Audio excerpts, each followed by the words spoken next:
আগামী 28শে আগস্ট তৃণমূল ছাত্র পরিষদের প্রতিষ্ঠা দিবসকে সামনে রেখে রবিবার একটি প্রস্তুতি সভার আয়োজন করল পূর্ব বর্ধমান জেলা তৃণমূল ছাত্র পরিষদ কাটোয়া সংহতি মঞ্চে। উপস্থিত ছিলেন রাজ্য তৃণমূলের ছাত্র পরিষদের সভাপতি ত্রিনাঙ্কুর ভট্টাচার্য, পূর্ব বর্ধমান জেলা তৃণমূল কংগ্রেসের সভাপতি রবীন্দ্রনাথ চ্যাটার্জি, পূর্ব বর্ধমান জেলা তৃণমূল কংগ্রেসের চেয়ারম্যান অপূর্ব চৌধুরী, রাজ্য তৃণমূল কংগ্রেসের নেতা দেবু টুডু, এসবিএসটিসির চেয়ারম্যান সুভাষ মণ্ডল, রায়না বিধানসভার বিধায়িকা শম্পা ধারা, পূর্ব বর্ধমান জেলা তৃণমূল ছাত্র পরিষদের সভাপতি স্বরাজ ঘোষ সহ অন্যান্য নেতৃত্ববৃন্দ। এই সভায় হাজির হয়েছিলেন ব্লক ও শহরের কর্মীরা। দাদা, যে কাদের পক্ষ থেকে কোথায় কি সভা করলেন, কি বার্তা নিয়ে গেছেন? আমাদের পশ্চিমবঙ্গ তৃণমূল ছাত্র পরিষদের সম্মানীয় সভাপতি ত্রিনাঙ্কুর ভট্টাচার্য মহাশয়ের নির্দেশে সারা রাজ্য জুড়ে 28শে আগস্ট তৃণমূল ছাত্র পরিষদের প্রতিষ্ঠা দিবস উপলক্ষে প্রত্যেকটা জেলায় জেলায় প্রস্তুতি সভার আয়োজন হচ্ছে এবং সেই মতোই আজকে পূর্ব বর্ধমান জেলায় সেই নির্দিষ্ট কর্মসূচি পালন। এই কর্মসূচি আগামী দিন ছাত্রছাত্রীরা 28শে আগস্ট পূর্ব বর্ধমান জেলায় একটা রেকর্ড সংখ্যক ছাত্রছাত্রী প্রত্যেক বছর উপস্থিত হয় এবং রাজ্য সভাপতি সেই স্বীকৃতি আজ দিয়ে গেলেন। সঙ্গে আমাদের জেলার নবনিযুক্ত কোঅর্ডিনেটর শ্রীনাথ দাস মহাশয় তিনি উপস্থিত রয়েছেন।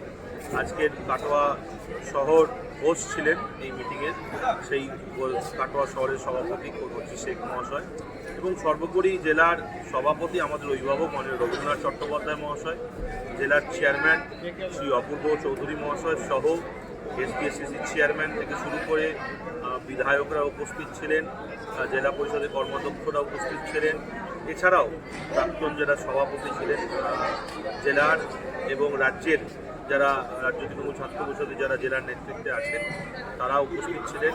সকলে মিলে আজকে প্রত্যেকটি 29টি ব্লক টাউনের যারা দায়িত্বপ্রাপ্ত নেতৃত্ব আছেন তাদের সকলকে নিয়ে আলোচনা এখানে অনুষ্ঠিত হলো এবং বিশেষভাবে যেভাবে বাংলা ভাষা বাঙালিকে যেভাবে উৎসাহ অপপ্রচার করছে এবং ক্ষুণ্ণ করছে এবং লাঞ্ছনা বঞ্চনার মধ্য দিয়ে, যেমন ইংরেজরা এককালে ভারতীয়দের শাসন করেছিল সেইভাবে কেন্দ্রীয় বিজেপি সরকার বাঙালিদেরকে শাসন করার চেষ্টা করছে, বাঙালিদের ওপর অত্যাচার করছে ভিন রাজ্যে। তো সেই নিয়ে আমরা একটা নতুন চিন্তাভাবনা নিয়েছি যে আগামী 28শে আগস্ট আমাদের কি বার্তা জেলা থেকে আমাদের অভিভাবক রবীন্দ্রনাথ চট্টোপাধ্যায় তিনি একটা আমাদের বার্তা দিয়েছেন। সেই বার্তা নিয়ে আমরা প্রত্যেক বছর একটা বার্তা নিয়ে মিছিল করি।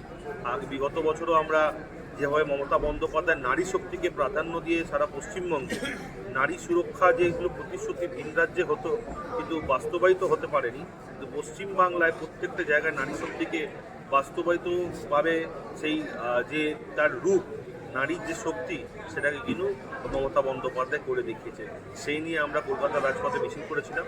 এবছরও আমরা একটি নতুন ভাবনা নিয়ে সমাজে বার্তা দেওয়া নিয়ে সেই নিয়ে আমরা মিছিল করবো। আমাদের কোঅর্ডিনেটর আছে, তার সঙ্গে আমরা আলোচনা করেছি, তিনি বিস্তারিতভাবে প্রত্যেকটি জায়গায় তিনি সময় দিচ্ছেন এবং আমরা আশাবাদী যে টার্গেট রাজ্য সভাপতি 20,000 দিয়েছেন, আগের বছরও দিয়েছেন 15,000।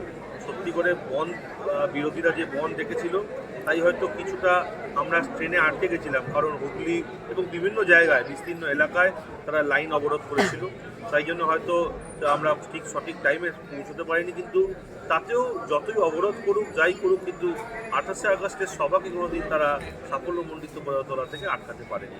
কারণ নেত্রী যখন মমতা বন্দ্যোপাধ্যায়, নেতা যখন অভিষেক বন্দ্যোপাধ্যায়, সেই আবেগ প্রত্যেকটা তৃণমূল কংগ্রেসের নেতৃত্ব এবং সবার আবেগ, সেই আবেগকে ক্ষুণ্ণ করার কোনো জায়গাতেই কোনো অবস্থাতেই বিরোধীরা থাকবে না।